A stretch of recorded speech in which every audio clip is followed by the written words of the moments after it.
You're looking for the suit that she wore for me. You want me to be dressed like her. Judy, I just want you to look nice. I know the kind of a suit that'll look well on you. No, I won't do it. Judy, it can't make that much difference to you. I just want to see what you look No, I don't want any clothes. I don't want anything. I want to get out of here. Judy, do this for me.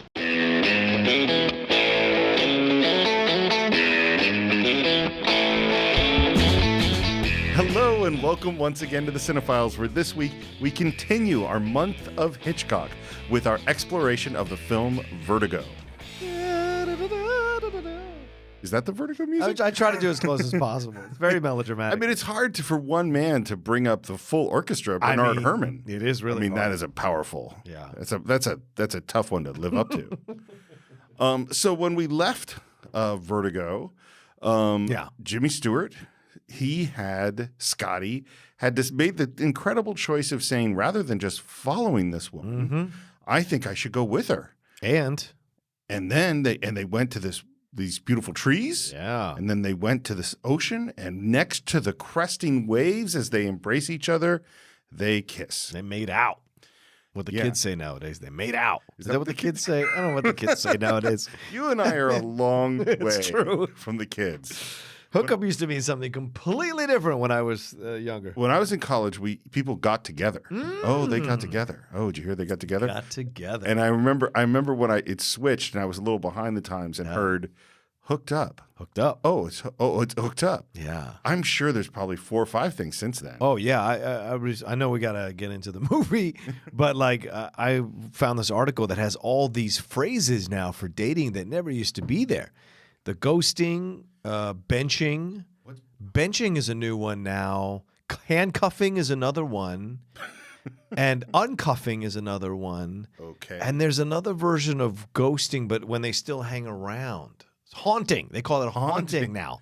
Well, that sounds like it might apply to the Vertigo. I mean, is that because when you ghost is obviously when you just disappear on someone, right? And haunting is when you disappear, but then you still monitor their social media and occasionally like something of theirs or watch an Instagram video of theirs, even though you've stopped talking or dating that person. So one could say that Judy is going to clearly ghost Jimmy Stewart. Well, yeah. And if he had the means, the method, the social networks, he would certainly be haunting her. That's for sure. That's for sure. I think this has brought rare new insight into Vertigo. Thank you into my movie. That's the best Hitchcock I've got. It's better than anything I could do. He's a very strange voice. Yes, he does. So after this big romantic kiss, which is deeply troubling. With the swelling music. I mean, it is big. Yeah. We end up back with Midge, who's painting. And apparently she sent out, left a note under his door, and he's gotten the sense something urgent. And she's been trying to get him on the phone. She can't find him, and she's asking him, what have you been doing? And he tells her the same thing that he's been saying to Madeline. Just wandering. And he's trying to go well, what is it what's the desperate urge to see me? And she's like, no, it's not desperate. I just figured if I could see you, then you might buy me dinner and take me to a movie. In other words, she wants a date. Yes. But she really wants more than that. Yeah. She's got a whole plan going on. She wants to hook up. Well, but she's also got her scheme Get together. for because I think she also wants some revenge. Yeah. I mean, she's got a thing that what she has been doing has not been easy. She has spent a lot of time because what we see is she's behind an easel and she goes, oh, I'm back to my first love, which is painting, which he's happy for because, it's got to be something better than drawing underwear. Yeah. And then she says, I'm really excited about this. What is it? Still life? No, not exactly. You want to see? Yeah. Matter of fact, I thought I might give it to you. and he gets up and he walks over. And there on the easel is a fairly skilled portrait of Midge's face on the Carlotta portrait. Yeah. There's a lot that's wrong with what's going on here. There's a lot of messed up people in this movie, man. Really? What do you think happened here? So Midge followed him. Yes, clearly.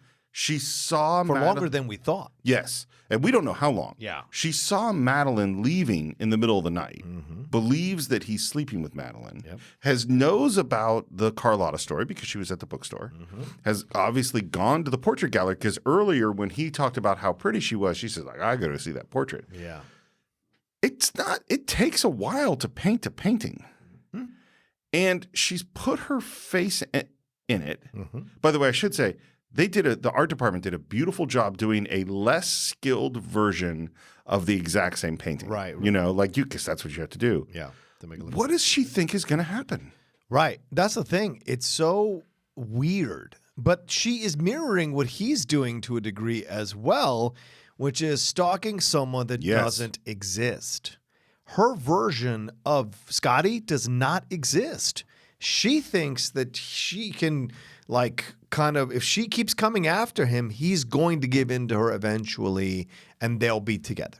Wow. And so putting herself in that picture is her way of saying, I can be what you want to desire as well. I can be what is like troubling you or what you think is your version of beautiful. And it's such a clumsy, awkward, yet sad attempt to be the one that he chooses because she thinks he is this incredible, great guy, but in fact, he isn't. And that's what I mean by the illusion of who Scotty is. Okay, so I want to put aside the second thing you said, and focus on the first thing because you just blew my mind. I think what you said is that she is chasing someone who doesn't exist. Yeah. I think that is so profound because obviously that's what Jimmy Stewart's doing throughout the film. But in a way, because that just really hit me because that's what we all do. Yes. When we first fall for a person, we have only seen the briefest of a facade. Sometimes it's just a person across the room. Sometimes you heard their laugh. Sometimes you see them do one thing. You don't know them at all. We are all chasing people that don't exist. Yeah. I mean, that is like, and maybe that's part of why this movie resonates so well is that in the most extreme version, symbolically, he is doing what we all do when we fall in love. Is that we have this idealized thing in our head and we go out. Now, what we don't generally do is then try to transform somebody else into the idealized thing that we imagined when we saw it in the first place. Well, actually, people do try to do that all the time. I suppose that's true. I met you and you acted like this when I met you. Right. Why aren't you acting this way now, 6 months into the relationship? Right. Or people try to change that person from how they were when they first met them and that turned them on. Like you hear this from women all the time. Hey, he didn't have a problem when I was wearing short dresses when we were dating. Now that we're together, all of a sudden he has a problem with me wearing short dresses, right? And those are the things that you discover as you go on. Love is beautiful in the movie type of way when you initially meet someone. Sure. But it's like as the relationship progresses, it becomes, and then you really see but behind the painting, so to speak. And that's where you decide if you can stay with that person or not. Well, and you sort of you introduced two complicated things because one is the fantasy you're chasing. Yeah. And then when you catch it, like not wanting what you want to go back to Lawrence of Arabia. Yeah. Is that, okay, this is the thing that you thought you wanted and now you're putting limitations on it or controls on it or, we're messed up. And maybe having Alfred Hitchcock, who seems to be really messed up in this area, exploring this in this film is kind of useful. But I think that's why he's so profound as a filmmaker. Yeah, you can, of course, people, and some people commented on our... I don't know that I think he's profound in general. Really? I'd think so. About the human condition, about the ugliness of the male condition, I think he is.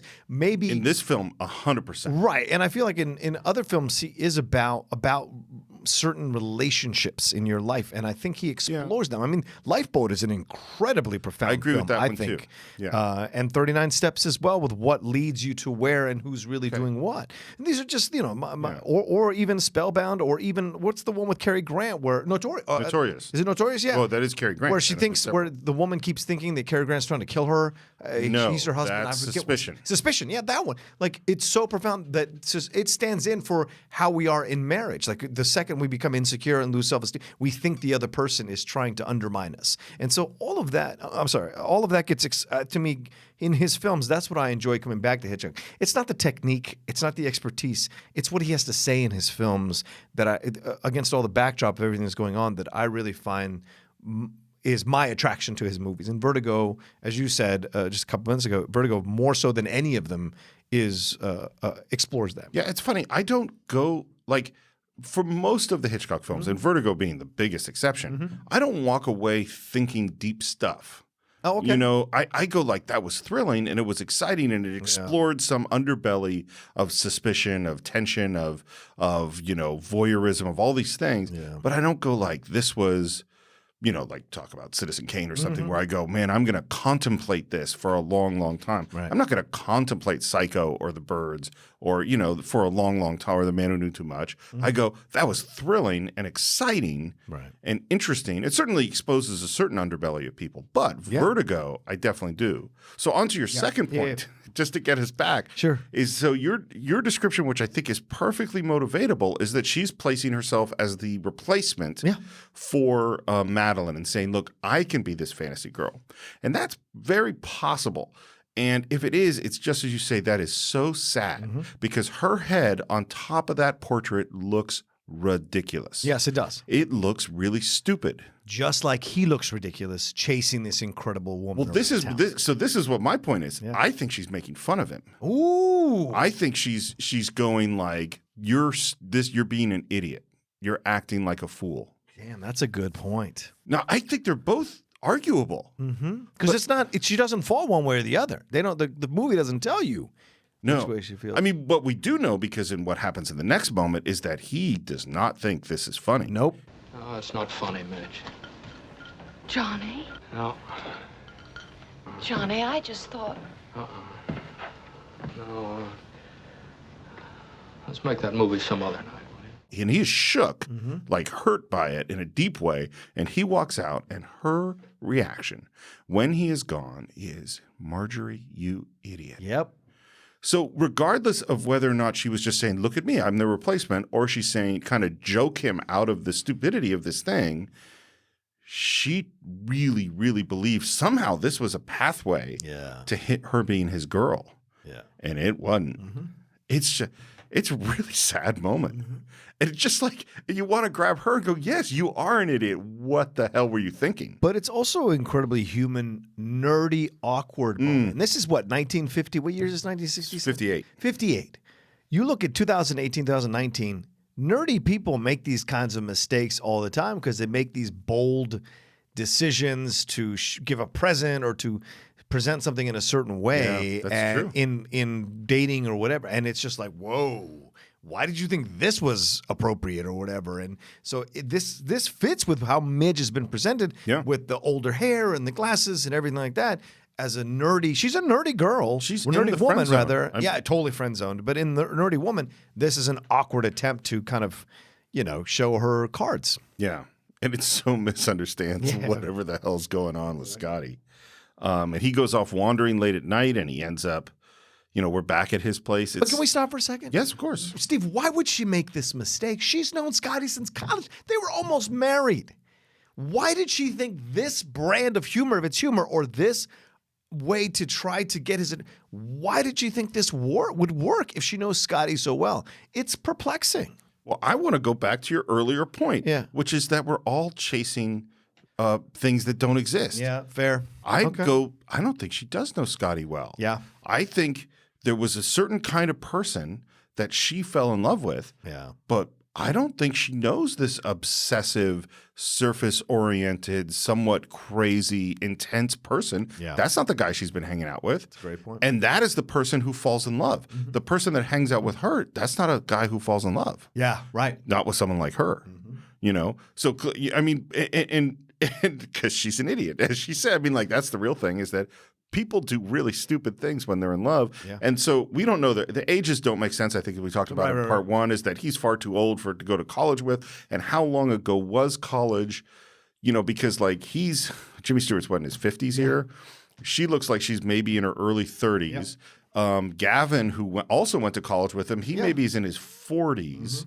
And so how long ago college was is very confusing. But it's been a long time. This was a long college. So maybe she's pretty desperate. Yeah. Like she sees him spending the night with this woman and being obsessed with her, and she just goes, I got to do something. Yeah. And this is her move, which is not a good move. It's a power move, but it's not a good move. Yeah. So it's like pre-dawn. He's kind of fallen asleep in his apartment. There's a buzzer, and in comes Madeline, upset. Madeline, what's the matter? I should have phoned you, but I wanted to see you and be with you. Well, why? What's happened? I had the dream. Dream came back again. And I love this moment where he goes, she's very shook up, and he brings her to the bar and he pours her a glass of brandy and he says, "It's brandy. Drink it like medicine." There was this era where booze was medicine. Oh, yeah. You know? And I love that, like, that. It's like, yeah, of course. Yeah. You know, that's what's going to cure you. Mm-hmm. Does anyone think this anymore? No. Yeah. And she starts talking about the dream, and now she has a better description, which she kind of described a little bit before. And she starts to describe the church, and it's whitewashed, and the cloister. And he starts to move in as she describes it and goes, "Okay, go on." At the end of the green, there was a whitewashed stone house with a lovely pepper tree at the corner. And an old wooden hotel from the old California days. And a saloon, dark, low ceilings with hanging oil lamps. Yes. And we're going like, how do you know what this place is? Yeah. It's no dream. You've been there before. You've seen it. No, never. Madeline, 100 miles south of San Francisco, there's an old Spanish mission. San Juan Bautista, it's called, and it's been preserved exactly as it was 100 years ago as a museum. And she never has been here before. She has never, ever been in this place. And he's like, I've solved it. Mm-hmm. Because he knows that this is a real place and he can take, because that's what he said earlier. He said, if I can get back to the beginning, then I can fix it. Yeah. Because we have this belief that somehow this is fixable. Mm-hmm. And so now he's got it. He knows where this place is, and he says, I'm going to take you there, and that's going to fix it. So go away, get yourself ready. We'll pick you up later, and we're going to go there. I want to take a moment to discuss, because, and I'm not saying this is a fault of the film, but if you think about what Gavin's plan is, it doesn't make any sense at all. No. Like, okay, so you're going to have your friend follow this woman, and somehow she's going to jump in the water, which will get him to save her, and then they're going to have enough of a connection so she can describe this place, and you are counting on the fact that he is going to hear the description of this Spanish village with a church and a cloister, and he's going to go, aha, I know where that is. I remember that it's San Juan Bautista, just south of San Francisco. Well, maybe they went there when they were in college. So maybe he remembers. Maybe. Yeah. Maybe. I know. Listen, I don't disagree with you that it's a bit of a stretch. It's a ridiculous plan. Yeah. I mean, but it's so ridiculous that it'd be hard to connect the dots if you were an investigator. Fair. So, but a lot needs to go right, though. Well, we'll get to another issue with the plan. Maybe we'll wait a little bit while. Because right now we're going on our drive and through some beautiful scenery. And again, It's a process shot. They're just sitting in a car in a studio. Someone's kind of shaking the car and we have rear projection going on. But it still looks great. She's wearing the gray suit, right? Oh, yeah. In the white shirt. Got to be in the gray suit. And she has sort of a dreamy look. So does she? Okay. Yes, what? Well, when we get to it, we'll talk about it when we get to it. Okay. Yeah, she's got the dreamy look, the whole night. Yeah. And we get to the mission, which is San Juan Bautista. It's one of these missions that were built by the Spanish in the 1800s. And we're kind of walking around. We go into the stable. She sits in a carriage. Yeah. And she's got that Madeline dreamy look. And he asks kind of, where are you now? And she says, Here with you. And it's all real. It's not merely as it was 100 years ago, or a year ago, or 6 months ago, or whenever it was you were here to see it. And he's going, and it's all real. Right. Look around. He's trying to break the It's a spell. real place. And she goes, There were not so many carriages then. There were horses in the stalls. They, two black and a gray. It was our favorite place. But we were forbidden to play here. Sister Teresa would scold us. well, and that kind of shakes Scotty up a little bit. And Why is she persisting in this, do you think? Because right now, you can get caught up thinking this is really Madeline of course, when you're watching the movie, right? And you find out later, obviously, what the twist is as it goes along. Because we haven't even gotten to the twist yet. So, but Madeline is, Judy. is Judy. And Judy is doing this as Madeline. Why is Madeline persisting, or Judy persisting in doing this as Madeline? Because she does say what, 30 seconds later, she says, it's too late, blah, blah, blah. You're just like, wow, she really, she's committed to this. well, this is what's And I think this is particularly true of Hitchcock. So one of the reasons, which I think is a cop-out, but I'm going to say it anyway, is because it's a movie. Oh, well, sure. Is that Hitchcock wants the audience to be convinced that Madeline is a dreamy person possessed by the spirit of a Carlotta who's going through crazy stuff, because that's what's going to make the twist work. Right. Is that when you go back to analyze it as Judy, parts of it are kind of like, man, well, this is what you look like. This is a weird plan. Yeah. Like, this is a lot to be asking of this woman who works at Madeline to be able to pull all this off. And yet that is what she's doing. Yeah. But I do think in Kim Novak's performance, we do see the cracks start coming up very, very soon. It's great to watch too, Steve. You're right. The looks are the cracks. Yeah. Yeah. And he still goes like, she mentions a gray horse, and he's like, oh, that's this mannequin of a gray horse over here. See, everything has an explanation. And she's still got that kind of faraway look. Mm-hmm. And he looks at her, and she's silhouetted, staring off at something in the distance. Yeah. And he's going, try for me, Madeline, try for me. And then she turns, like almost like she has to pull her eyes off of something towards him and kisses him. And they start to kiss. And as she's kissing, her eyes peel off of him and look off into the distance. To the bell tower. To the bell tower. Yep. It's almost, you know what it reminded me of? Just because we just worked on the movie. Yeah. Jimmy Stewart kissing Grace Kelly. Oh. And his eyes keep peeling off to look at his neighbors. In a weird way, it's a very similar moment. Yeah. And what I find interesting about this moment is that it could be that Madeline is drawn by the spirit of Carlotta to the tower where she's going to commit suicide, and that's why her eyes are getting pulled off in that direction. Mm-hmm. Or it could be that Judy is getting distracted by looking at the tower where she knows that dead Madeline is and the husband is, and she's about to be not only the accomplice in a murder, but she's also about to really mess with this guy who she's fallen in love with. I think that's what's happening. I think it could be totally either. And there's obviously an argument to be made for it. Right. It completely works. She's committed to making this happen. She's too far down because she says it's too late. It's too late. She keeps protesting that it's too late. He thinks she's Madeline. Saying it's Madeline saying it's too late because the visions are going to kill her. But I think Judy is saying it's too late because she's already committed to Gavin and doing this, and there's no turning back, and she has to go through with it. And so she tricks him into letting her go into the bell tower by herself. So Madeline or Judy is fully committed to carrying this thing out to the end, even though she's in love with Scotty in real life. Well, and we don't know really what, I know we discussed it in the last episode, but what her exact relationship with Gavin is and what her feelings for Gavin were.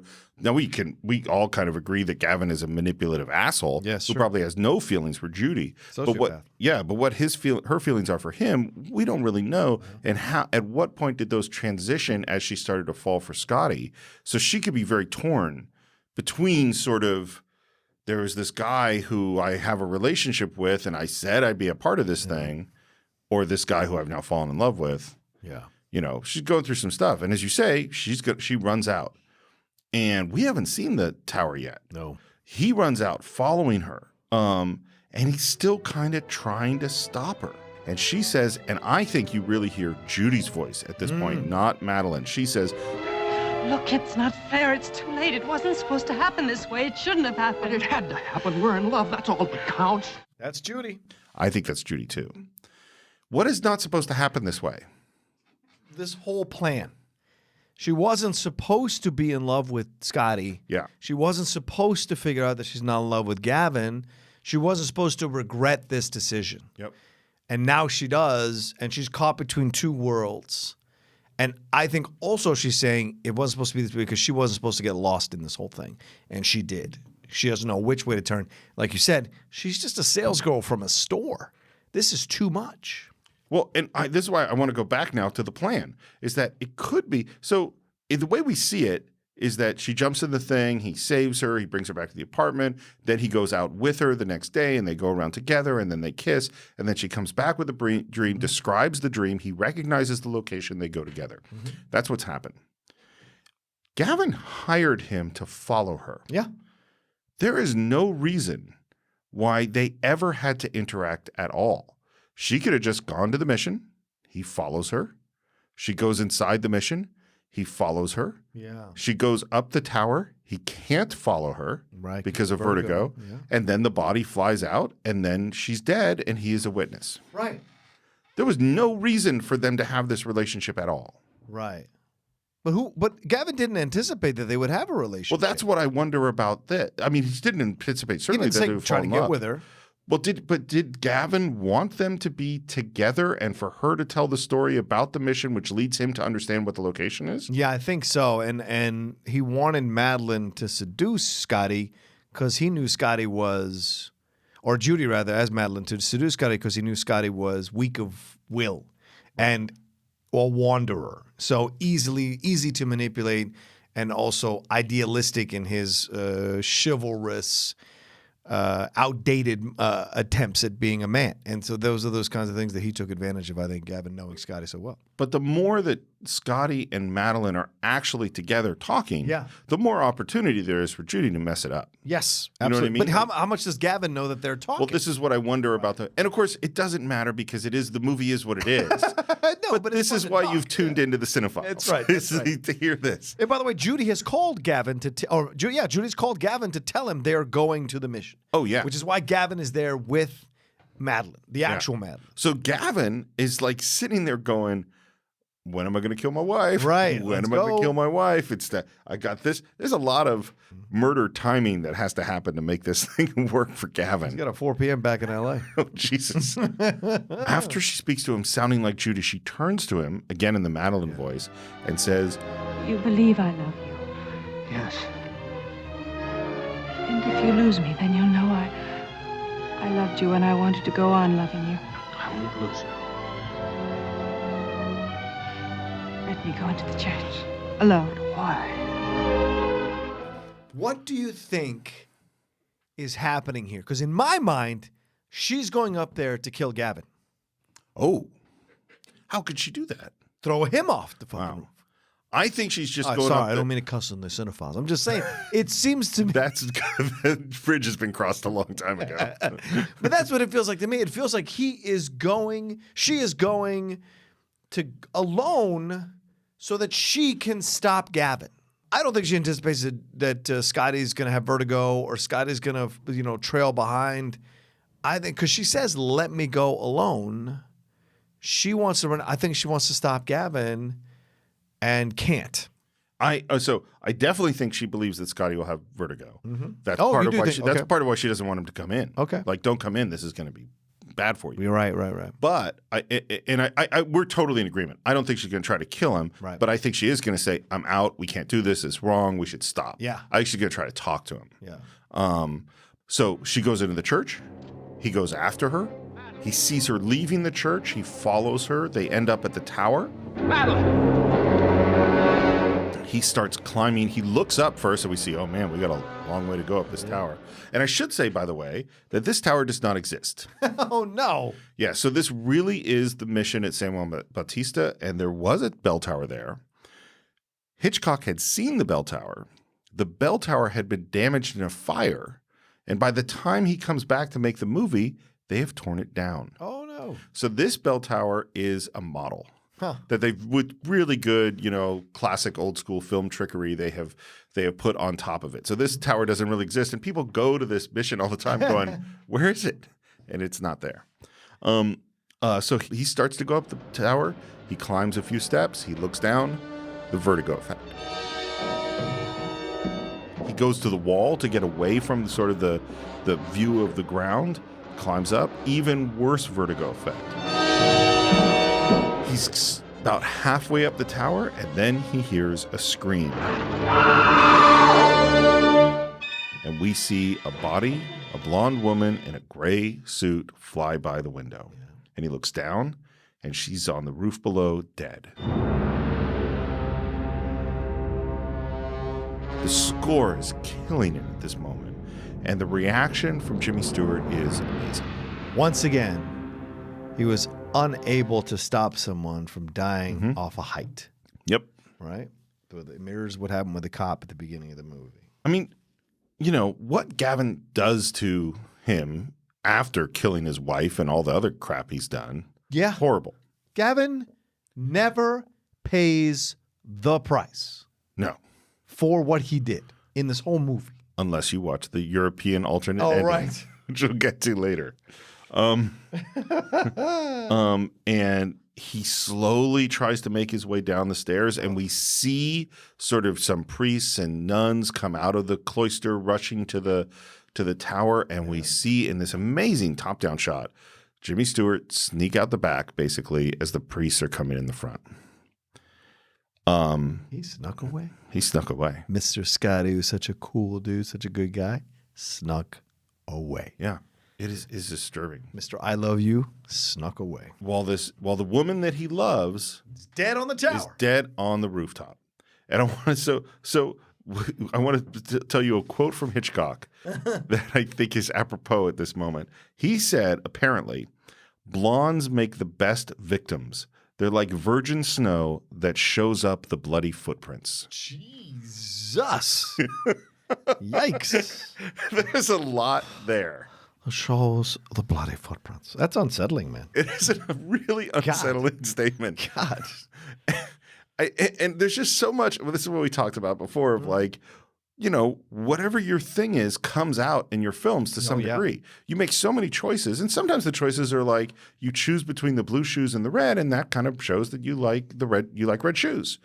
But as you do things over and over again, and you keep putting blondes in these positions to be killed in showers and thrown off of rooftops and attacked by birds, it starts to go like, what's up there? Yeah. What are you working through, son? There's some real weird stuff. Yeah. It's after, and we're at this inquest.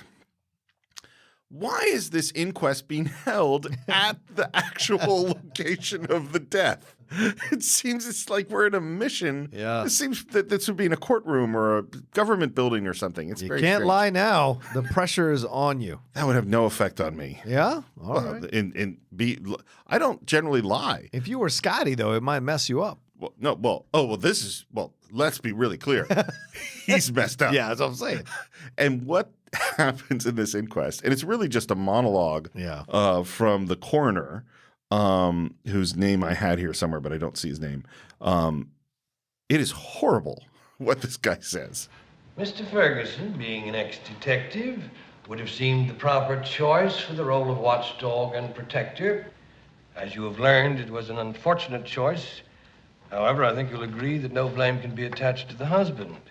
He basically tells the story we've seen and explains it, putting Scotty in the worst, most horrible, condescending, this is really your fault, dude, sort of light. He could not have anticipated that Mr. Ferguson's weakness, his fear of heights, would make him powerless when he was most needed.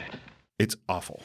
And apparently, like, the police captain has come down to testify in Scotty's character, and we hear about, and he mentions the fact that this other guy fell to his death, and then he goes like, Of course, Mr. Ferguson is to be congratulated on having once saved the woman's life.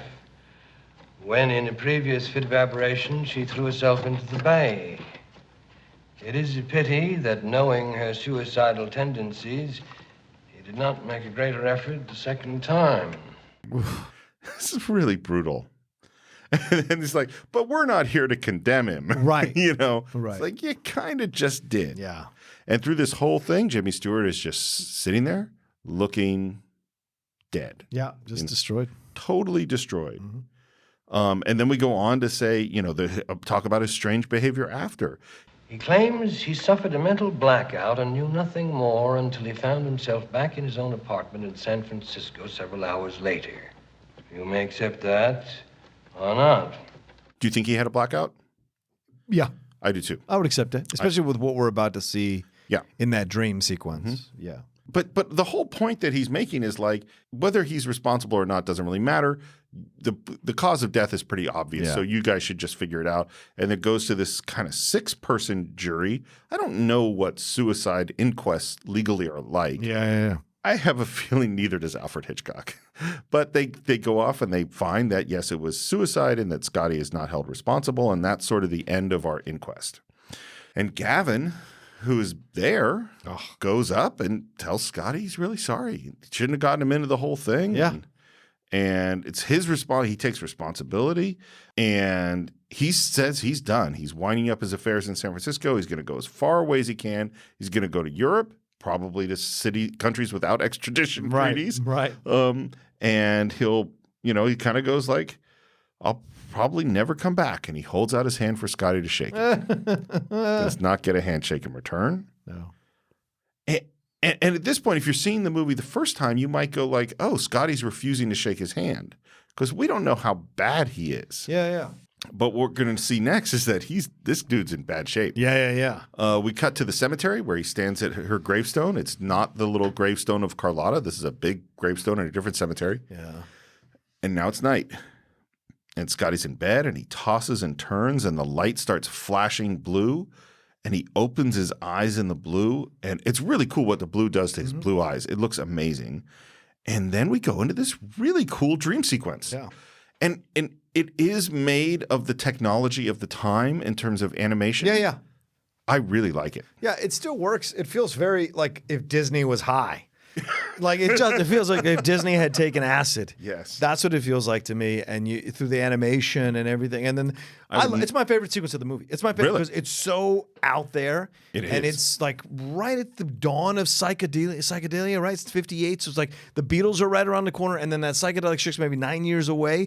But certainly this idea of it is that. It's like, and I don't know what drugs people were taking in the 50s and 40s and 30s. I know cocaine was a big deal back then and stuff. But like, what is it that you're taking that causes this kind of thing? Or is this more an exploration of like dream sequences that happen to you and things of that nature? It's interesting you say the thing about drugs. Is it a very drug-induced thing? No, it totally is. I mean, acid existed at this point, but it wasn't, people hadn't really started happening. I think the CIA experiments were happening right around. It's just starting to happen right around now, 58, I think. Okay. And it, but it was invented in early 50s. Yeah. And so there was, strange, a couple of people in England had done it, a couple of people in Germany, so who knows? Right. But definitely exploring that dream stream of consciousness sort of thing. And it's oddly prescient too. First we see flowers from the bouquet and they kind of flow apart. And then he's standing back in that office, in Gavin's office, with Gavin and Carlotta. Carlotta, yeah. And she is wearing the necklace. And it zooms in on the necklace, which is, like I said, it's looking into the future on some levels and the past. And then he's walking towards her, and the lights are flashing in red. And then he's in that cemetery, and he looks down and sees that open grave, just as Madeline had described it. Yeah. He's now in this strange spinning vortex. Again, we're in the spirals. He's a disembodied head. Disembodied head. In the vortex, yeah. Yeah. And then there's the shot of his shadow falling, like his silhouette. It's my favorite part of that sequence. It is such a cool shot. It's just, and this is also, I really think you see Hitchcock's mastery of color, in how the red flashes and the blue flashes are going to affect the colors that we're seeing and how they're represented, and then how that silhouette looks up against. It's just so cool looking. And it reminds me, and I don't know if I'm right on this, 'cause I'm gonna look up the thing real quick, but it either reminds me of Anatomy for a Murder or Witness for the Prosecution. I think it's Anatomy. Anatomy of a Murder, which Jimmy Stewart was also a part of. You see the body in pieces like this. If you go and find the poster, you'll see the body in like weird kind of cut up pieces. And it feels that way with the way he's falling in that sequence, that he is like kind of just like a puppet. He's a puppet. I think I've seen that movie. I have no memory of it at all. Oh, really? Yeah. Oh, it's a good one. I like it. I think I've seen Witness for the Prosecution is way better, and I enjoy it. With Charles Lawton and Marlene Dietrich. If we ever do that, I would love to do that film. Sure. Courtroom dramas are my jam. We'll have a whole sequence of courtroom dramas. Not inquests, courtroom dramas. Yeah, not inquests. No, we don't want to do that. And then he wakes up. Yeah. In the classic, I just woke up. And now we're in a hospital. Yeah. And Midge is with him, and he is gone. Yep. He is nowhere. He is, He's gone completely comatose. He's staring straight ahead. He's completely non-interactive, and she's talking to him, and she's this whole thing where she's playing some Mozart to him because they've apparently prescribed Mozart to him. It's wonderful how they have it all taped now, John. They have music for dipsomaniacs, and music for melancholiacs, and music for hypochondriacs. I wonder what would happen if somebody got their files mixed up. Which is a good joke. No response. No response. Midge still making them uncomfortable jokes, that Midge. She's trying. I mean, Midge's heart is in the right place. Oh, it is. She just has that. Midge, you got to move on. Yeah, you got a weird sense of humor, Midge. But I also think this film was probably at the advent of psychology as well, right? Psychotherapy, all this. So all this is like right there. Well, this is one of the things that doesn't ring true to me today because at the time, like they went, oh, we're starting to figure out psychology. And it's soon going to be just like medicine. So Midge finds out what she says at the beginning of the movie, oh, you need another emotional shock to cure you of your vertigo. Right. And now we're in the hospital where it's like, hey, we just have to find the right piece of music to cure you of your completely, out thing. Yeah. And we're going to need another one in the doctor right now. Nurse comes in, says it's time to go. And she has I like this last moment. She says, oh, Jono, you don't even know I'm here, do you? And then she kisses his ear and says, but I'm here. That's nice. Yeah. And she walks out. She goes down the hall. She asks to see the doctor. Did you have something else? No. It's very loving is what I mean. Yeah. And she asked the doctor, how long is it going to take to pull him out of this? And he says, 5 months. 5 months, just randomly. Like, this is this thing of like, we're going to be able to cure these things and we could predict them. It's like, how do you know 5 months? Yeah. Like the guy's literally not spoken. You don't know what's going on in there. About 5 months, give or take. Yeah.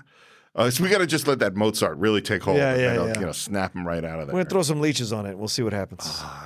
Leeches. You ever had a leech on you? No. What? I have. Not medical purposes, though. No, not from. I was just swimming in a river. They're nasty. Little ones. I was in Israel. Oof. Really? Wow. Yeah, it didn't hurt that much, but it's really will freak you out. What's the river again? The River, the Nile River? What is it up there? What were you swimming in? The big river would be the Jordan. Jordan, that's it, sorry. Which I was in, but the leeches actually came in a little tiny river in the Golan Heights, and I don't remember its name. Oh, the Golan Heights. Nice. Yes, the Golan Heights. Nice. But anyway. Yeah. And then the last thing she says to the doctor is like, oh, by the way, because the doctor says he's suffering from a guilt complex. Mm-hmm. And she goes, well, he was also in love with her. And he goes, oh, that complicates it. Maybe it'll be 7.5 months now. Oh, it's got to be longer now. And she says, oh, well, and here's another little complication. He still is. And she walks out, sad walk down the hallway. Yeah. Because that's Midge realizing that she's never going to have him. No. Which she should have realized back in college. That's where fair. He engaged to her and dumped her in 3 weeks. Yeah, you know how people are. I do. Having been a Midge. I was just going to say, some people chase for a while. And then it's sometime later and daytime San Francisco and Scotty's out apparently. So I guess the Mozart worked. 5 months went by. And he goes back to her apartment and that green Jag is still parked there. Mm-hmm. And a blonde woman comes out of the apartment. And here's the thing. When you first see the movie and you see the blonde woman at a distance, does it look like Madeline? Yeah, I think it's supposed to invoke Madeline. I think it totally looks like her. And there's Hitchcock fucking with the audience, though. Well, there's a weird thing. I'm sure you've had this experience where you see something from a distance and your brain goes, "That's that," or "that person," or "a beautiful woman," or this, and then they come closer and you go, "Oh." It wasn't that at all. That wasn't that at all. Yeah. And this is this thing our brain does, which is it takes whatever information it has and it tries to create a complete picture out of it. And but that's what we're seeing most of the time is our brain completing the picture. And this is a moment where it's done in film and it works perfectly because when we get close to her, she doesn't look like Madeline at all. No. This is an older woman who apparently bought the car from Gavin. And immediately she's like, "Oh, yeah, I heard about the wife. It's so sad." And Scotty's like, "I'm out. I gotta go. I can't deal with this." Yeah. Goes back to Ernie's, and again we do the same thing. He's going back to the old haunts, and so the Mozart didn't work. No. Well, he's no longer catatonic. No, but he's still very much in that state of mind. Well, and frankly, he wasn't that healthy before the whole Madeline thing happened. Why is he being left to walk alone, by the way? Someone should be with him at all times. Here's the thing, though. He's a danger to himself. I totally agree, but we can't see other people's stuff from the outside. That's true. If he said, I'm sure he said to the doctor, "Oh, everything is fine now. I'm great." Yeah. That's my best Jimmy Stewart. That's a good Jimmy Stewart, I think. Oh, I had a friend, by the way, an old theater friend, and he used to do Jimmy Stewart doing porn. And it was the most, my Larry. Oh. Yikes. It was something. It was a very funny bit. But anyway. You're listening to it now. Yeah, now in my head. And he goes to the old haunts. He goes to Ernie's, and of course he sees a blonde woman get up from the table. It's not her. My boy can't get over it. No. And you see every time he sees it, you see this is it on his face. It's not it. And the disappointment. That's what I mean. This is profound, this movie. This is heartbreak. This is when Absolutely. when someone leaves you, whether death or a breakup, how many people listening to us right now, including me, myself, and maybe you have too, like drive past or walk past the same areas where you used to be with some, because you just can't help but go back to remember. Oh my God, I used to do it all the time in my 20s. I would drive, when I was fall in love with someone and it would break up or fall apart, I would drive past the areas that we used to hang out all the time, and just sometimes I would just sit in the parking lot and just like fucking feel sad for an hour about it. That's just you processing the loss of something, and because that place may still like bring you sadness, it also brings you joy, right? And that's one of the... It's your way of connecting with the thing. Exactly. Me too. I did all that stuff. Yeah. I did it. It's like I haven't had a breakup or a thing like that. I mean, I've had people die in my life. Sure. But that's not exactly the same thing. Right. And also, I think you hit a key note is like in your 20s. Yep. And I'm not saying that nobody who's in their 40s or 50s of course, wouldn't have those same instincts and do those same things, but it's such a hopeless romantic sort of thing to do. Fair enough. I'm not saying I still, and to some degree, I've still done some of those things. Just off the mic, we were talking about looking at your old place. Oh yeah, we were. And I have driven by my old apartment that I had in Walnut Creek that was like a special place. I've driven by it a few times and kind of remembered. I do those things. Yeah. But the big lesson usually is like, I can't go back there. Right. There's nothing here now. Yeah. This was special, and now it's just a place. Yep. But that's not what's happening for Jimmy Stewart, because when he goes to the art gallery, he walks in and there's a woman who doesn't look anything like Madeline sitting looking at the painting of Carlotta. And he goes and looks at some flowers. And as he's looking at these flowers, this woman walks by dressed in a green dress. Mm-hmm. Again, the color green is really, really important. And she looks familiar. Mm-hmm. And of course, this is Kim Novak with darker hair. Mm-hmm. And she looks really different and the same. You know what I mean? Yeah. Like the makeup, the performance, the carriage. The dress is a green dress, but it's clearly not nearly as expensive a dress. Right. It's not that it's not pretty. It's just that it's not Madeline. Mm-hmm. And she goes inside to the Empire Hotel, which, by the way, still exists in San Francisco. You want to know what its name is now? What? The Hotel Vertigo. Yeah. Nice. Way to trade in. Yeah. And he watches the hotel, and then up on the second-story window, just like at the McKittrick Hotel, when Madeline opened the window, the shades open, and there's Kim Novak as Judy now looking out. Yeah. And he goes across the street, and he goes into the hotel. And he walks down the hallway, and you could feel the nervousness from him as he's getting to the door. And he knocks, and she answers. Well, what is it? Could I ask you a couple of questions? What for? Who are you? My name's John Ferguson. Is this some kind of Gallipolis? Oh, no. There's just a couple of things I'd like to ask. You live in this hotel? No, I happened to see you when you came in, so I thought Yeah, I thought so. A pickup. I think this is a fascinating scene, particularly as you think about what's actually happening here. Because before she was Judy pretending to be Madeline. Yeah. And now she is Judy pretending to be Judy. Yeah. Who doesn't know Scotty.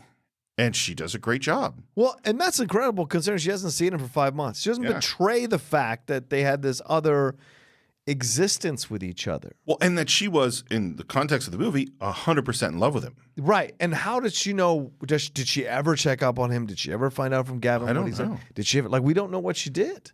So for him to show up on her doorstep like that, for her to not even betray a shocked reaction. That's amazing. Is pretty incredible. Yeah. Well, you've got a nerve. Follow me right into the hotel and up to my room. Now, you beat it. Go on and beat it. Please, I just want to talk to you. I like her accent. I like how abrasive she is. Yeah. How very city she is. You know, even though it's San Francisco, she has like a New York vibe almost to her. And she's from Kansas, so none of this makes sense. No, confused. But we also don't know. This is the Judy we meet now, Steve. this is not the Judy from before, right? Or this is what's interesting to me. We meet this very completely different Judy who is abrasive, aggressive, blah, blah, blah. Very city vibe. Is this the Judy after the death, losing Gavin and the money and everything like this? Is she a hardened person now because of that experience? Or is this the same Judy that was here before? Before she met Gavin. Before she met Gavin. I think that's a really great question. I have no idea. Yeah. Sorry, Steve, go ahead. No, because we don't know exactly how much time has passed. According to the doctor, it would take 5 months to cure. So we can assume that it's at least 5 months. At least. But in that time, we know that Gavin has left and not very nicely. Nope. I think. But yeah, we don't know what she was like when she met Gavin. Clearly, man, Judy's a really good actress. Yes. Like, how did he find her and transform her in this way? But he didn't clearly give her enough money to get out of the Empire Hotel or stop working at Magnon's. Right. You know? Yeah, I don't know. I really don't have an answer for this. Yeah, that's why it was interesting when I watched it this time. I was like, interesting. So is she, like, when did she become this version of Judy? Is this an angry Judy because of the whole experience? And seeing Scotty brings out her claws. I don't know. It's also weird because she's also scared. Yes, she is. And this is, again, it's this weird thing of like, the same we were saying before of like, why is Madeline behaving this way? Yeah. And she's behaving it because the movie wants to convince you of one thing when it really isn't. Yeah, right. And right now, the movie wants to convince us that this is a totally different person. Yeah. The movie doesn't want us to think that this is Madeline. They want us to think that this is an ordinary girl who isn't Madeline. And therefore, when this strange man is asking these penetrating questions and doesn't want to leave her alone, and she even tries to close the door on him, and he blocks the door to hold it open, which is genuinely scary thing for a man to do to a woman at any time. Yeah, sure. And she behaves scared. The movie wants to convince you that that's what's happening. Yeah. But the Judy who knows Scotty wouldn't be scared in the same way. Mm-hmm. And yet she backs up and even behind her back is reaching for the phone as, to call the police or something like that. But it's like she could be acting scared for Scotty's benefit, but reaching behind your back to get the phone is not acting scared for Scotty's benefit because he can't see that. Right. It's a very odd scene. Listen, I'm going to yell in a minute. I'm not going to hurt you, honest, I promise. Which, by the way, that's what people are going to hurt you. Of course, say. Just let me talk to you. What about? You. Why? Because you remind me of somebody. I heard that one before, too. I remind you of someone you used to be madly in love with, but then she ditched you for another guy. And you've been carrying the torch ever since. Then you saw me and something clicked. Well, you're not far wrong. Well, of course, she knows exactly why he's here. Right. And this is when he forces his way in and she backs up towards the phone and he just wants to get her name. Mm-hmm. She says her name, that she comes from Kansas. She works at Magnon's. And she's like, what do you want, my driver's license? So she pulls out her driver's license, shows a Kansas driver's license, California driver's license, which, by the way, when creepy people come to your door, you really shouldn't give them your ID. Exactly. That's not a good plan. And he's just staring at her, and then she softens. Gee, you have got it bad, haven't you? Do I really look like her? And he nods. And then she has the epiphany. She's dead, isn't she? It's weird. Very weird. Because what are you doing, Judy? Yeah. I mean, obviously you know she's dead. Yeah. You were there. Mm-hmm. It's a very strange thing. Yeah, man. Every time I watch this scene, I'm always like, what is happening? Yeah. What is happening? What is she doing? And why is she persisting with this kind of, why is she going through the paces for him of this whole situation? And, oh, you got it bad. Like talking as if she doesn't know what the situation is. And I guess the only explanation is that she's in love with him. Yeah. And she doesn't want him to leave on some level. And so she's keeping him there because. But she reaches for the phone. She can't. When she reaches for the phone, what is that all really about? weird about it? Well, saying. this is why, I think Hitchcock is doing two things at once. For the people who saw the movie the first time, he wants to convince them that this is not Madeline. Right. And for the people who watch it the second time, he doesn't really care because you already paid money to see the movie the second time. You already He's got got fooled. You already fooled. Well, and here we are on the Cine-Files digging into this thing. That's so true. obviously whatever he did worked. Yeah. And this is now she's kind of softened and she tells a little of her life story. And he says, Will you have dinner with me? Why? Well, I just feel that I owe you something after all this. You don't owe me anything. Well, then will you for me? Dinner and what else? Just dinner. Because I remind you of her? Because I'd like to have dinner with you. and then I love this line. She says, I've been on blind dates before. Matter of fact, to be honest, I've been picked up before. Okay. it's like, oh, he's got her, you know? What does picked up mean, though, in 50s parlance? It means that strange men have come to her and asked her on a date, and she's gone on the date. Okay. I think that's what that means. All right, fair enough. Okay, what do you think it means? Well, we were talking about hooking up and getting together, and Right. this is picking up is essentially hooking up, isn't it? It's essentially hooking up. It seems to me it could be one night stands, could be a makeout session, been picked up before. Well, and that honestly, imply? now that we're on this topic, I Yeah. thought about it, but you know who picked her up? Gavin. Gavin picked her Right, up. exactly. And we know where that went. When she was, I've been picked up before. Yeah. Yeah. That's a weird, because there's a lot of creepy stuff between Gavin's obsession with her, or what Gavin did with her, and Oh, then yeah. what Scotty's doing with her. Right. All right, I'll get my car. I'll be back for you in half an hour. Oh, no, you better give me time to change. You get fixed up.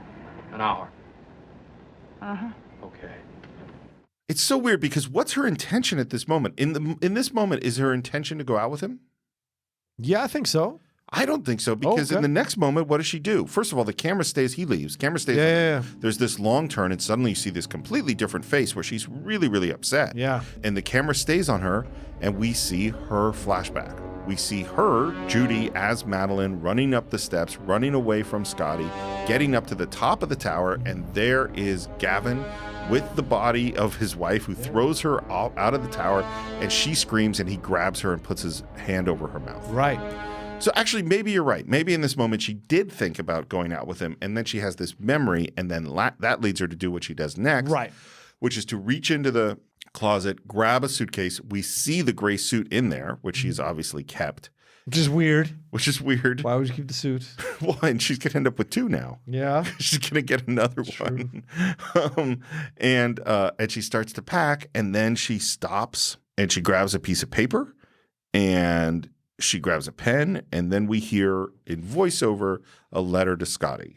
Dearest Scotty, and so you found me. This is the moment that I dreaded and hoped for, wondering what I would say and do if I ever saw you again. I wanted so to see you again just once. Now I'll go and you can give up your search. Because she's still in love with him. Yeah. And she goes, I have to run away. And then she says, If I had the nerve, I'd stay and lie, hoping that I could make you love me again, as I am for myself. And so forget the other and forget the past. But I don't know whether I have the nerve to try. this is really summing up. Yeah. Like all the weirdness that has happened up to this point. You see the flashback with her getting thrown off the thing. We hear the letter and we go, oh, Yeah. she impersonated Madeline in order to commit this murder, but she did actually fall in love with him. Yeah. And now she's making this decision. Yeah. Hitchcock wanted to cut this letter. Oh my God. Yeah. Wow. And the studio wouldn't let him. Damn right. I wonder, because this goes into, with basic screenwriting rules, show, don't tell. This is clearly tell. Yeah. I'm going to explain the whole thing. I wonder if you had just, it's like you think about Blade Runner. In Blade Runner, the studio insisted that we have this voiceover to make sure Right. everyone knew what was going on. And Ridley Scott was like, no, I think everyone's going to know. We just have to trust the audience. Right. So if we just had the flashback Yeah. and she was about to pack and she chose not to pack, I think you would have known everything.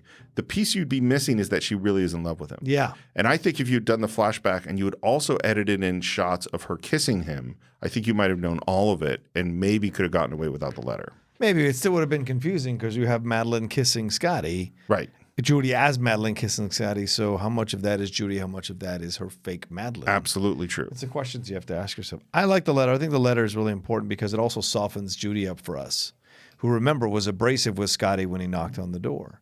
She didn't want to have anything to do with him. And that's also a part of it, too. Like, she could have been acting this way to push him away, which happens. Sure. Sometimes you don't want to go back and reopen old wounds. And, as as Shatner said to McCoy, or Kirk said to McCoy, you, as a doctor, you should know the danger of opening old wounds. And so this is an opening of an old wound here. Maybe she resisted it because she didn't want to fall back in love with Scotty again. Right. And writing the letter is her way of like processing the situation as she's packing. It's so weird too because our images of what love are in this film are so we got Midge chasing around this guy, and then we have Scotty falling in love with this person who he only observes from a distance, who is actually not who he thinks they are. It's a complete fabrication. Right. And then we have the person who is falling in love with him, who is the fabrication, falling in love with him under completely false pretenses. Right. So there is like nobody's like the movie feels like it's about true love. But man, this is some messed up true love. It is. This is true. Plus, she's finding Scotty at a time in his life when he's very vulnerable and destroyed and guilt-ridden about. So this is not actually fully Scotty. This is Scotty in a very down, depressing time of his life. Who knows what he's like actually when he's all level and even keeled and not emotionally destroyed. If he ever is, or if he ever is, again. Right. But she makes it. She stands up. She said, "If I only had the nerve, I would do this." And then she tears up that letter. Yeah. She puts the suitcase back in the closet, and she's going to go out on that date. Mm-hmm. This sequence coming up is so hard to watch because we're at Ernie's. He's with her. Yeah. And yet he is still seeing a blonde and being distracted by his vision of Madeline. Which she notices. And she notices. Yeah, man. That's what makes it so hard. And then we go back to the Empire and he walks her into the room and she has trouble with the key and he helps her with the key. And then he says, "Can I see you tomorrow?" And she goes, "Oh, maybe tomorrow night." He's like, "No, tomorrow during the day." And she's like, "Look, I got a job." Yeah. And I love this moment where he goes, "Let me take care of you, Judy." Thanks very much, but no thanks. No, Judy, you don't understand. Oh, I understand, all right. I've been understanding since I was 17. Oh, and that's a great line. Yeah. So that's what I mean. This woman has been the object of sexual desire from men since she was probably earlier than 17. Just her look, right? Probably developed early, probably whatever. So men have come along to use her, abuse her at different times of her life, which is why she has that hard exterior and offered her things. Offer her things. And wanted to take care of her. But taking care of her also means the exchange is that you're beholden to me and what I want from you. For instance, if I want you to help me murder my wife and pretend to be this other person. Exactly. Yeah. Exactly. Yeah. So there's some reason why she might have some trepidation. Mm-hmm. She might have other reasons for trepidation because of her previous life with Scotty. And he's just kind of going, we could see a lot of each other. Why? Does I remind you of her? And what's so interesting in this moment is she's sitting by the window, bathed in green light and silhouetted. Yeah. So you see only the outline of her face. And what's so interesting about this silhouette is as you look at her, she is, I think, both Judy and Madeline. Yes. That you can see both faces. You hear the voice of Judy, but you see the profile and the silhouette of Madeline, and they're both, and you see that Scotty is seeing more Madeline in this dark silhouette than he's seen since her death. Right. And what do we hear as we're watching this? We hear the love theme from Vertigo. Yeah. But think about this, Steve, right? And it's a breakup. I've been thinking about this. What do you think we've been doing, John? Fair point. Fair point. I mean, no, but look, this if you strip this movie away from all the drama and blah blah blah, this is a guy going through the loss of a woman. Yes. Right? Breakup or otherwise. He is processing this loss by visiting the old places they used to go to. Yep. And now he's dating a woman that reminds him of Madeline. Yeah. Right? And then he's constantly distracted by other people that remind him of Madeline. How many people listening to us right now have done this or been on the other end of this when you realize the person is dating you because you remind them of their ex and then starts to ask you to do things that their ex used to do because they can't process the loss of this other relationship, so they're using you to do that. And I feel like that's what's happening here. When you strip away all the drama and the murder and all this kind of stuff, it's a guy going through the breakup, through the loss of a loved one that he had such a thing over, an obsessive love over, and now is trying to find people that remind him of her because he can't move on. I think that's totally right. And I think in previous in other movies, the MacGuffin, this idea of the Hitchcock MacGuffin, is a vehicle to get you to suspense, to get you to be worried, to be stressed, to have a thrilling sequence, to have a action sequence hanging off of the edge of the Mount Rushmore or the Statue of Liberty, or to be chased by a biplane that's firing at you, a crop duster, like all those things. That's what Hitchcock uses the MacGuffin for. In this movie, the MacGuffin is this murder mystery, and he is using that to get into some profound and difficult and painful and sick stuff about how what love is to people, or what they think love is. Right. I think you're 100% right, and I think where we end up in here is a really dark place. Yeah. Because he's not, when she says, "You're just want to be with me because I look like her," he doesn't say no. Nope. And she says that's not very complimentary. And really, she knows, and we know, that she should say no. Right. But she says, "Okay, I'll try to get the day off." And he exits. And it's the next day, and they're walking near the Palace of Fine Arts, and we see, birds fly away as they walk by, and they see a couple kissing on the grass. They're not kissing. They don't, because he's not in love with her. Nope. And he's drawn to her, but it's almost worse, the fact that she's close. That makes her less attractive on some level. He can't go away from her, but she isn't the thing that he wants. And they're dancing at some fancy place where they're dancing, and she leans in on him, and he is staring off in space. Yep. He is not present, and she knows he's not present. They buy some flowers, and then he talks about getting her some clothes. Yeah. These couple of scenes now might be the roughest in the movie on some level. We're in a very, very fancy store where models are modeling clothes, and she's modeling a gray suit. It's not the one he wants. No, that's not it. Nothing like it. But you said gray, sir. Now, look, I just want an ordinary, simple gray suit. And Judy's kind of going, "No, that's a nice suit. Yeah. I'll take it. That seems really good." Because, of course, she knows. Yep. She could pull aside the store, and it's like, he's looking for the one model from 2 years ago that's this cut with this thing, but she's not going to say that. Scotty, what are you doing? I'm trying to buy you a suit. But I love the second one she wore. And this one, it's beautiful. No, they're none of them right. And of course, the woman working there is going, "Oh, the gentleman really knows what he wants." Yeah. Which is also a way of saying, this guy's a pain in the ass. And then she kind of goes, "Oh, I think I know the one you're looking for." And she leaves, and we're left alone with Judy and with Scotty. And she says, "You're looking for the suit that she wore for me. You want me to be dressed like her." Judy, I just want you to look nice. I know the kind of a suit that'll look well on you. No, I won't do it. I know what looks well on you because I met you yesterday, and I know exactly what looks well. Yeah.